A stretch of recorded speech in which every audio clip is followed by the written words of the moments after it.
ലോകസ്നേഹത്തിൻ്റെ ആചാര്യൻ ശോഭീന്ദ്രൻ മാഷിൻ്റെ ഓർമ്മയ്ക്ക് മുന്നിൽ നമസ്കാരം.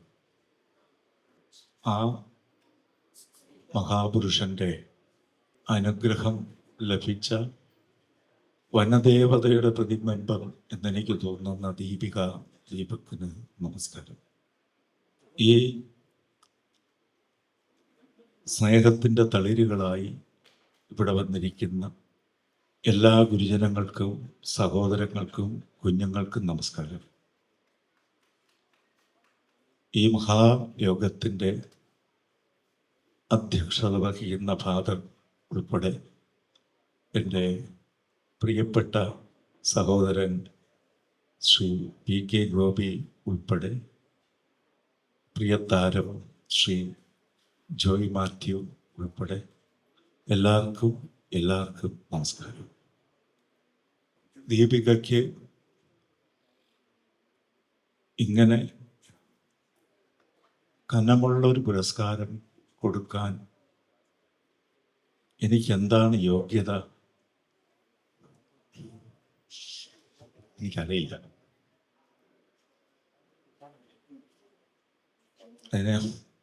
ശരിക്കും അതിനേറ്റവും യോഗ്യതയുള്ളത് ആ കുഞ്ഞിനെ 10 മാസം ചുമന്ന് പ്രസവിച്ച് വളർത്തിയ അമ്മയ്ക്കാണ്.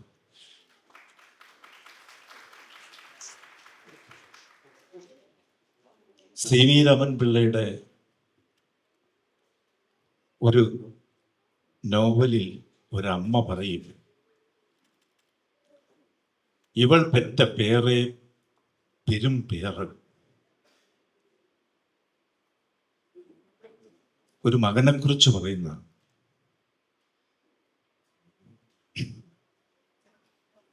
ഈ അമ്മയ്ക്കും ഞാൻ പെറ്റ പേര് പെരും പേരാണ് എന്ന് പറയാം. ഇനി വരാനിരിക്കുന്ന അമ്മമാരെല്ലാം അങ്ങനെ പറയാൻ യോഗമുണ്ടാവണമേ എന്നാണ് എൻ്റെ പ്രാർത്ഥന. ഒരു കുഞ്ഞും ലോകത്തിന് താലാകാതിരിക്കരുത്. ഒരു കുഞ്ഞും ലോകത്തിന് അമൃതമാകാതിരിക്കരുത്.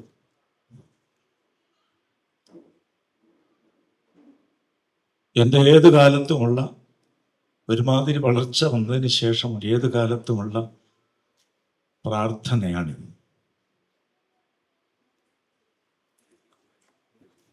ചിലപ്പോ എല്ലാ അച്ഛനമ്മമാർക്കും അതിന് സൗകര്യം കിട്ടില്ല. പക്ഷേ ദീപികയിൽ ലോകസ്നേഹത്തിൻ്റെ ഒരു ദീപം കൊളുത്താൻ ഒരമ്മയ്ക്ക് കഴിഞ്ഞെങ്കിൽ മിക്കവാറും എല്ലാ അമ്മമാർക്കും അത് കഴിയും എന്ന് ഞാൻ വിചാരിക്കുന്നു. കഴിയാതിരിക്കില്ല. അങ്ങനെ ഉണ്ടെങ്കിൽ നമ്മുടെ മഹാവിദ്യാലയങ്ങൾ അമ്മമാർ താമസിക്കുന്ന വീടുകളായിരിക്കും. അതാണ് ഏറ്റവും നല്ല വിദ്യാലയം. ഈ കുഞ്ഞിന് ആ ഒരു ബുദ്ധി പഠിച്ച വിദ്യാലയത്തിൽ നിന്ന് ഒരു സാന്ദർഭികമായ യോഗം കിട്ടിയത് കൊണ്ടുണ്ടായി എന്നല്ല ഞാൻ വിശ്വസിക്കുന്നത്. ആ കിട്ടിയ സന്ദർഭത്തെ പൊന്നുപോലെ കാത്ത് സഫലമാക്കിയെടുക്കാനുള്ള സഹജബുദ്ധി, സഹജമായ സ്നേഹബുദ്ധി ആ കുഞ്ഞിലുണ്ടായിരുന്നു എന്നാണ്. അത് മാതൃഗർഭത്തിൽ നിന്ന് കിട്ടിയതാണ് എന്നാണ് എൻ്റെ വിനീതമായ തോന്നൽ. ഈ കുഞ്ഞ് ഒരുപാട് പേരുടെ അധ്യാപികയാണിപ്പോൾ. ഞാൻ ശോഭീന്ദ്രൻ മാഷ് എഴുതിയ മുളക്കാൽ മുരുകൻ്റെ പുസ്തകം വായിച്ചു. അത് വായിച്ചപ്പോൾ ദൂരെ ഇരുന്നായാലും അദ്ദേഹത്തെ ഞാൻ നമസ്കരിച്ചു. ഇങ്ങനെ ഒരു മേഘം അലിഞ്ഞ് മണ്ണിലേക്ക് വീണ് ഊഷരഭൂമികളെയൊക്കെ തളിർപ്പിക്കുന്നുവോ, എങ്ങനെ ഒരു ചെടി പൂത്ത് അതിൻ്റെ മണം കൊണ്ട് ഏറ്റവും അസ്വസ്ഥമായ മനസ്സിനെയും സുഖിപ്പിക്കുന്നുവോ അതുപോലെ എങ്ങനെ ഏറ്റവും കൊളുത്ത കരം കൊണ്ട് പറയ്ക്കുന്ന മനസ്സിനെ പോലും ശാന്തമാക്കുന്ന രീതിയിൽ സ്നേഹത്തിൻ്റെ നിശ്വാസം എത്തുന്നുവോ അതുപോലെ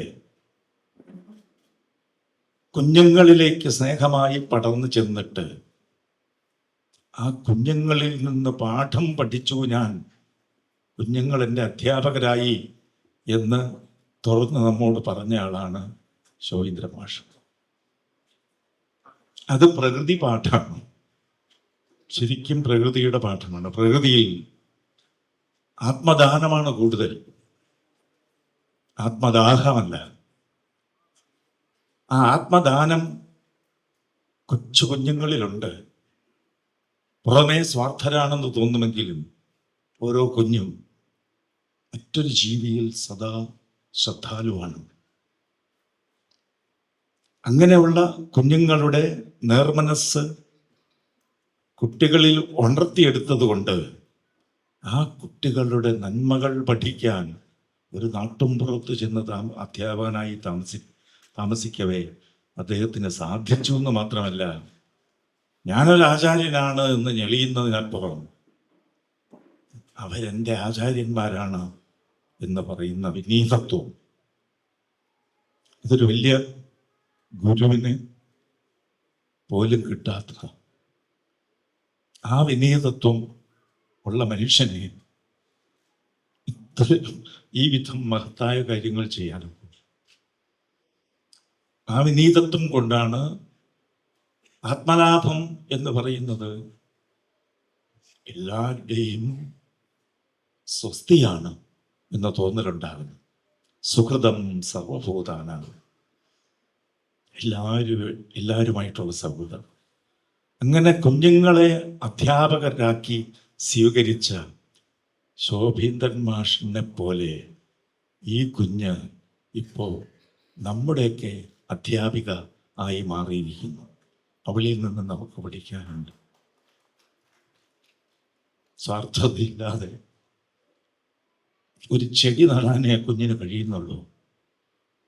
ഒരു മലയുണ്ടാക്കാൻ കഴിയുമായിരുന്നെങ്കിൽ ആ കുഞ്ഞുണ്ടാക്കി. മനസ്സാണ് വലുത്. ഏറ്റവും വലിയ സൃഷ്ടിയുടെ ഉറവിടം മനസ്സാണ്, തീർച്ചയായിട്ടും. അപ്പൊ ഈ കുഞ്ഞു പ്രായത്തിൽ ഇതിന് സന്നദ്ധത ഉണ്ടായി മുന്നോട്ട് വന്നുവെങ്കിൽ ഇതേ ഒഴുക്കോട് കൂടി മുമ്പോട്ട് പോകുമ്പോൾ ചിലപ്പോൾ ഇപ്പോൾ മരുഭൂമിയാകാൻ കിതച്ചുകൊണ്ടിരിക്കുന്ന കേരളം, തീറ്റപ്പാടം മാത്രമുള്ള കേരളം, ഇപ്പോൾ കേരളം ഒരു തീറ്റപ്പാടമാണ്. ആ തീറ്റപ്പാടം മാത്രമുള്ള കേരളം, മാലിന്യ കൂമ്പാരം മാത്രമുള്ള കേരളം നാളെ ഈ കൊച്ചു വനദേവതയുടെ വിലാസഭൂമി ആയിത്തീരും. ഇവളിലൂടെ വീണ്ടും തളിർക്കും ഭൂമി. അതിന് ഒരവസരം ഉണ്ടാകുമാറാകണം. മഹാത്മാക്കൾ എറിഞ്ഞിട്ട് പോകുന്ന വിത്താണ് പിന്നെ മുളച്ച് ഒരുപാട് പേർക്ക് തണല് തരുന്നത്. ശോഭീന്ദ്രൻ മാഷ് എറിഞ്ഞിട്ട് പോയ, വളരെ പ്രയത്നിച്ച് പയർത്ത് ഉറക്കമിളച്ച് എല്ലാവരെയും കൂട്ടിച്ചേർത്ത്, കുട്ടികളെല്ലാം ആവേശപൂർവ്വം കൂട്ടിച്ചേർത്ത് വലിച്ചെറിഞ്ഞിട്ട് പോയ സ്നേഹത്തിൻ്റെ വിത്ത് ഏറ്റെടുക്കാൻ ഒരു കുഞ്ഞു വന്നു. ഇനിയും കാണും ഒരുപാട് പേർ എന്ന് തെളിയിക്കുന്നതാണ് ഈ നിറഞ്ഞ ശാല. എനിക്ക് അവിടെ ഇരുന്ന് വിസ്മയം തോന്നി. ഒരാചാര്യനെ ഓർമ്മിക്കാനും ഈ കുഞ്ഞിനെ സ്നേഹിക്കാനും ഇത്രയും പേര് ഉച്ചനേരത്തെ എത്തിയതെങ്കിൽ ഇത് തിരുവനന്തപുരത്തെക്കാൾ വലിയ മാഹാത്മ്യമുള്ള നഗരമാണ്. സംശയമില്ല. മനസ്സാണ് വലുത്. ചിലപ്പോൾ പാരുഷ്യമുള്ള മനസ്സുകളെപ്പോലും ചെന്ന് തൊട്ടലിയിക്കാൻ ചില നന്മകൾക്ക് സാധിക്കും. അത്തരം നന്മകളുടെ ചെറിയ അന്തർധാരകൾ നമ്മുടെ സമൂഹത്തിൽ ആരിലോ ഇപ്പോഴും ഒഴുകുന്നുണ്ടാവും. ഓരോ ദിവസവും പൈശാചികമായ കഠോരത കൂടി വരുമ്പോൾ അതിനിടയ്ക്ക് കൂടെ പതുക്കെ പതുക്കെ ചെന്നിട്ട് ഓരോ അണുവിനെയും ചലിപ്പിച്ച് അറിയാതെ എല്ലായിടവും പ്രസരിച്ച് ക്രമേണ ആർദ്രത പുനഃസൃഷ്ടിക്കാൻ നമ്മുടെ മനസ്സുകൾക്ക് സാധിക്കും. പുതിയ ആഡംബരമുള്ള അറിവിന് സാധിച്ചുകൊണ്ട് വരില്ല. സ്നേഹം എന്ന മഹാജ്ഞാനത്തിന് അത് സാധിക്കും. സ്നേഹം തന്നെയാണ് അഖിലസാരം എന്ന് നമ്മളെ പഠിപ്പിച്ചു പോയ ഒരു മഹാവാചസ്പതിയുടെ പിന്തലമുറക്കാരാണ് നമ്മൾ. കുമാരനാശാൻ ആ പറഞ്ഞത് വളരെ സൂക്ഷ്മമായിട്ടാണ്. അതിൻ്റെ അർത്ഥം ഒത്തിരി കാലം പഠിപ്പിച്ചിട്ട് എനിക്ക് മനസ്സിലായിരുന്നില്ല. സ്നേഹസാരം ഇഹ സത്യം ഏകമാണ്. മോഹനം ഭുവന സംഘം ഇങ്ങതിൽ സ്നേഹമൂലം അമലേ വെടിഞ്ഞു ഞാൻ. ഈ 2 വരികളുടെ സാരം ഗ്രഹിക്കാനും കഴിയണം. കൂടുതൽ സംഘങ്ങളല്ല, കൂടുതൽ സ്നേഹപ്രവാഹങ്ങളാണ് സമൂഹത്തിൽ ഉണ്ടാവേണ്ടത്. അതാണ് ഞാൻ ആദ്യം ആത്മദാനം എന്ന് പറഞ്ഞത്. ആത്മദാനത്തിൻ്റെ ശോഭയാണ് നമ്മുടെ ശോഭീന്ദ്രൻ മാഷ് എന്ന് അദ്ദേഹത്തിൻ്റെ കൃതികൾ വായിച്ചപ്പോഴും അദ്ദേഹത്തെക്കുറിച്ച് കേട്ടപ്പോഴും എനിക്ക് മനസ്സിലായി. ഞാൻ റിട്ടയർ ചെയ്തില്ലായിരുന്നെങ്കിൽ ഇക്കാര്യങ്ങളിൽ അദ്ദേഹത്തിൻ്റെ ശിഷ്യനാകാൻ ഞാൻ പോകുമായിരുന്നു. ഞാൻ 2004 റിട്ടയർ ചെയ്തു. കുറെ പേരെങ്കിലും അക്ഷരം പഠിച്ചവരും അക്ഷരം കൊണ്ട് ജീവിക്കുന്നവരും കുറെ പേരെങ്കിലും പക്ഷഭേദമൊന്നുമില്ലാതെ ഈ വിഷയത്തിൽ സംസാരിക്കാൻ, ഇറങ്ങി നടക്കാൻ വേണം എന്ന് തന്നെയാണ് ഈ വയസ്സുകാലത്തിൻ്റെയും ആഗ്രഹം. വിളിച്ചു പറയാൻ ആളുകൾ വേണം, കുടിയേ പറ്റൂ. കാരണം ഇത്രയും അധികം നീരൊഴുക്കുള്ള ഒരു മണ്ണിൽ, ഇത്രയധികം മലഞ്ചോലകളുള്ള ഒരു മണ്ണിൽ, ഇത്രയധികം കുളങ്ങളുള്ള ഒരു മണ്ണിൽ, ഇത്രയും നീണ്ട കടലോരമുള്ള മണ്ണിൽ കുപ്പിവെള്ളത്തിന് കാത്തിരിക്കേണ്ടെന്ന ഗതികേട് നമ്മൾ വിദ്യർ വരുത്തി വെച്ചതാണ്. ഇത്ര വെള്ളത്തിൽ ഇറങ്ങി കുളിക്കണമെങ്കിൽ ആപാദചൂടം മൂടിയിട്ട് കുളിക്കണം എന്ന് ഉത്തരവും വരും. കംപ്ലീറ്റ് പ്ലാസ്റ്റിക് ഉടുപ്പിട്ടിട്ട് വേണം കുളത്തിൽ ഇറങ്ങാൻ എന്ന് ഉത്തരവ് വരും. ഒന്ന് മൂത്രമൊഴിക്കണമെങ്കിൽ ഫ്ലഷ് ചെയ്യാൻ ഒരു 9 ലിറ്റർ വെള്ളം വേണ്ടി വരും. അത്രയും വാങ്ങണമെങ്കിൽ ഭാവിയെ 900 രൂപയായി വരും. ഒരു നേരം മൂത്രമൊഴിക്കാൻ 900 രൂപ കൊടുക്കേണ്ട ഗതികേട് ആസന്നമായിട്ടുണ്ട്. ഇത്രയുമായിട്ടും സ്വന്തം നീരൊഴുക്കുകൾ സംരക്ഷിക്കാനുള്ള കഴിവ് പോലും ഇല്ലാത്ത ദുർബല ജനമാണ് കേരള ജനം എന്ന് ഞാൻ കരുതുന്നു. 10-25 വർഷമായി ഈ ജലവേദന എന്നെപ്പോലുള്ളവർക്ക് തുടങ്ങിയിട്ട് ശരിക്കും ജലവേദനയാണ്. പക്ഷെ ആരും ശ്രദ്ധിക്കില്ല. ഈ കുഞ്ഞുങ്ങൾക്കൊക്കെ ഒരുമിച്ച് കുളിക്കാൻ കുറച്ച് കുളങ്ങളോ പുഴയോരങ്ങളോ ഉണ്ടായിരുന്നെങ്കിൽ കുട്ടികൾ ഒരുമിച്ച് കുളിക്കുകയും കളിക്കുകയും ചെയ്യുന്നിടത്ത് മനുഷ്യ സൗഹൃദവും പ്രകൃതി സ്നേഹവും വർദ്ധിക്കും. എനിക്കങ്ങനെയാണ് തോന്നുന്നത്. ഞങ്ങളൊക്കെ അങ്ങനെ വന്നതാണ്. ഇവിടെ മതഭേദമില്ല, ജാതിഭേദമില്ല, കക്ഷിഭേദമില്ല, ഉച്ചനീചത്വം ഒന്നുമില്ല, വീട്ടുഭേദവുമില്ല. വലിയ വീട്ടിലും ചെറിയ വീട്ടിലും എന്നുള്ള ഒരു പ്രശ്നമില്ല. അവിടെയാണ് ഒരുമിക്കുന്നത്. മണ്ണൊരുമ അതാണ്. ഒരു തരത്തിലും അവിടെ ഭേദബുദ്ധി ഉണ്ടായിരുന്നില്ല. അവൻ കടിച്ച മാങ്ങ ഞാൻ തിന്നും, ഒരു സംശയമില്ല. അങ്ങനെ തിന്ന് ജീവിച്ചവനാണ് ഞാൻ. ആ അനുഭവം കൊണ്ടാണ് പറഞ്ഞത്, എവിടെയും മനുഷ്യന് ഒരുമ വേണമെങ്കിൽ അവന് സാമൂഹികമായ കൂട്ട് ഉണ്ടാവും. അതിന് ഒരിടം പോലും നമ്മൾ അനുവദിച്ചിട്ടില്ല.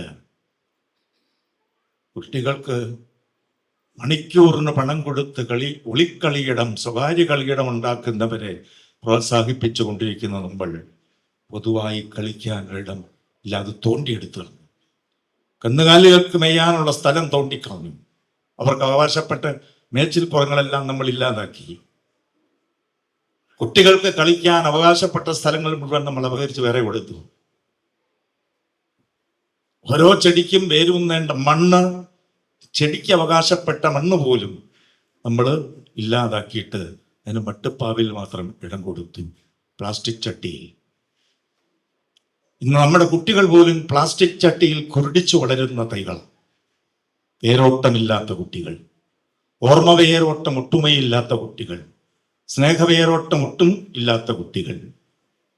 അത്തരം കുട്ടികൾക്ക് തിന്നാനേ അറിയാവൂ. എന്തിനെ കണ്ടാൽ ഇത് തിന്നാൻ കൊള്ളാമോ മാത്രമേ നോക്കുന്നുള്ളൂ, വളർത്താൻ കൊള്ളാമോ എന്ന് നോക്കുന്നില്ല. പണ്ടത്തെ കുട്ടികൾ ഒരു കോഴിക്കുഞ്ഞിനെടുത്ത് വെച്ച് ഓമനിക്കും. ഒരു പൂച്ചയ്ക്ക് എന്തെങ്കിലും വന്നാൽ ആ പൂച്ചയ്ക്ക് വെള്ളം കൊടുത്ത് അതിനെ ഓമനിക്കും. ഞാൻ ഈ അടുത്ത കാലത്ത് കണ്ടതാണ്. എൻ്റെ വീട്ടുനടയിൽ, ഞാൻ താമസിക്കുന്നത് ബഹുമാന്യനായ മുഖ്യമന്ത്രിയുടെ വീടിൻ്റെ നേരെ മുന്നിലാണ്. അവിടെ നിറയെ പോലീസുണ്ട്, അഭ്യസ്തവിദ്യരായ പോലീസെല്ലാം ഉണ്ട്. ഏതോ വണ്ടി പോകുമ്പോൾ ഒരു പൂച്ച ആ വണ്ടി തട്ടിയിട്ടോടെ വീണ് അത് കിടന്ന് മരണപ്പിടച്ചിൽ പിടയ്ക്കുന്നു. ഇതറിഞ്ഞ് ഞാൻ ഓടിച്ചെന്നു. ഞാൻ ഇവൻ്റെ വീട്ടുകാരും കൂടെ ഓടിച്ചെന്നു. ഇവിടെ ചെന്നപ്പോൾ പോലീസുകാരൊക്കെ നോക്കി സുന്ദരമായിട്ട് ഒരു പിടച്ചിൽ സിനിമ കാണുന്ന പോലെ കാണുകയാണ്. പിടച്ചിലിൻ്റെ സിനിമയാണ് അവർ കാണുന്നത്. മറ്റു പലരും അങ്ങനെയാണ്. പക്ഷേ ചവർ പുറക്കാൻ വന്നൊരു പാവപ്പെട്ട സ്ത്രീ അവിടെ വന്നു. അവര് ഈ പൂച്ചയെടുത്ത് താലോലിച്ച് പെട്ടെന്ന് എൻ്റെ വീട്ടിൽ നിന്ന് കുറേ വെള്ളമൊക്കെ കൊണ്ടുകൊടുത്ത് ആ വെള്ളമൊക്കെ തൊട്ട് വെച്ച് ഒരു അരമണിക്കൂറോളം ആ ചവർ വാരി ഈ പൂച്ചയെ സംരക്ഷിക്കാൻ നോക്കി. എൻ്റെ വീട്ടുകാരും കൂടെ ഉണ്ടായിരുന്നു. സാധിച്ചില്ല. അത് പിടച്ചു മരിച്ചു. അങ്ങനെ ആ പൂച്ച പിടഞ്ഞു മരിക്കുമ്പോൾ സ്വന്തം കുഞ്ഞ് കയ്യിലിരുന്ന് മരിച്ചാൽ എങ്ങനെയെന്നുള്ളത് ഒരമ്മ കരയും, അതുപോലെ ആ സ്ത്രീ കരയുന്നു ഞാൻ കണ്ടു. ആ സ്നേഹം ഇത്തിരി പഠിച്ചു കഴിഞ്ഞാൽ മിക്കവാറും നമ്മളിന്ന് പോകും. കൂടുതൽ ഡിഗ്രി ഉണ്ടാവും തോറും മനസ്സിൽ നിന്ന് കുടിയൊഴിഞ്ഞു പോകുന്ന ഒന്നാണ് സ്നേഹം എന്ന് എനിക്ക് അന്ന് തോന്നി.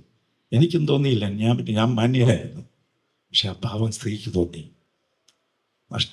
നമ്മൾ കുടിയിറക്കി വിട്ട, അല്ലെങ്കിൽ നമ്മളെ പേടിച്ച് നമ്മളിൽ നിന്ന് ഇറങ്ങിപ്പോയ ലോകസ്നേഹം എന്ന് പറയുന്നതിനെ തിരിച്ചിങ്ങോട്ട് കൊണ്ടുവരണമെങ്കിൽ നമുക്ക് ആർത്തി കുറയണം, മത്സരം കുറയണം, അലസത കുറയണം, കർമ്മശക്തി കൂടണം, സൗഹൃദം കൂടണം, സമത്വബോധം വരണം. നമ്മുടെ എല്ലാ സാഹിത്യയത്നങ്ങളും മറ്റു തരത്തിലുള്ള സാമൂഹിക പ്രവർത്തനങ്ങളും ജ്ഞാനവിജ്ഞാന ഗവേഷണങ്ങളുമെല്ലാം സ്നേഹത്തിൽ തന്നെ ഉറച്ചു പോകാൻ ശോഭീന്ദ്രൻ മാഷ് ആത്മാവ് കൊണ്ട് നമ്മളെ തുണയ്ക്കും എന്നാണ് ഇവിടുത്തെ അനുഭവം എനിക്ക് പറഞ്ഞു തരുന്നത്. അടുത്ത തലമുറയിലേക്ക് ആ ആത്മചൈതന്യത്തെ, ആത്മീയ ചൈതന്യത്തെ, പ്രപഞ്ചാത്മീയ ചൈതന്യത്തെ പ്രസരിപ്പിച്ചു കൊണ്ടുപോയിട്ട് സഫലമാക്കാൻ ഈ മുന്നിലിരിക്കുന്ന എൻ്റെ പ്രിയപ്പെട്ട ഗുരുജനങ്ങൾക്കും സഹോദരങ്ങൾക്കും സാധിക്കും എന്ന് ഞാൻ വിചാരിക്കുന്നു. എന്നെപ്പോലുള്ളവരും അതിലേക്ക് പൂർണ്ണമായും മനസ്സർപ്പിക്കും എന്ന് ഇവിടെ തീർച്ചയായും വാഗ്ദാനം ചെയ്യുന്നു. എല്ലാ വിധത്തിലും കൂടുതൽ ദീപികകൾ കേരളത്തിൽ ഉയർന്ന് ലോകത്തിന് ചുറ്റും പ്രകാശം കൊടുക്കുന്ന നക്ഷത്രങ്ങളാവട്ടെ. നമുക്ക് ഒരു ദീപിക പോരാ.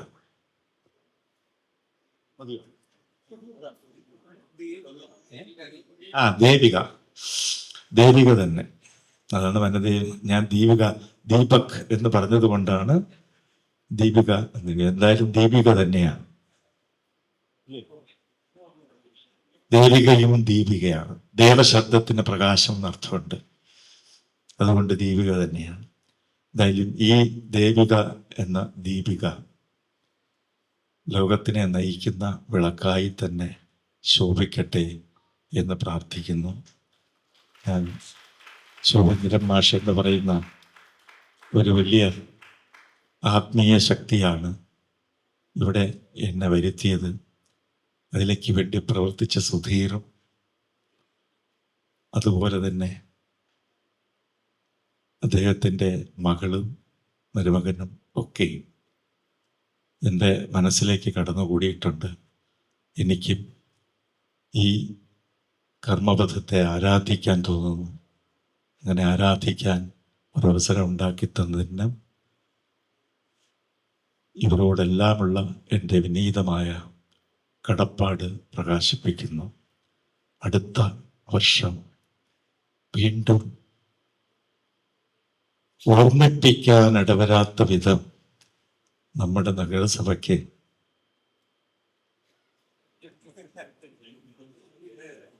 തുടർന്നുവച്ച പദ്ധതി വളരെ വേഗം പൂർത്തിയാക്കാൻ കഴിഞ്ഞില്ലെങ്കിൽ നിശ്ചയമായും അവർ ശപിക്കപ്പെടും എന്ന് ഞാൻ വിചാരിക്കുന്നു.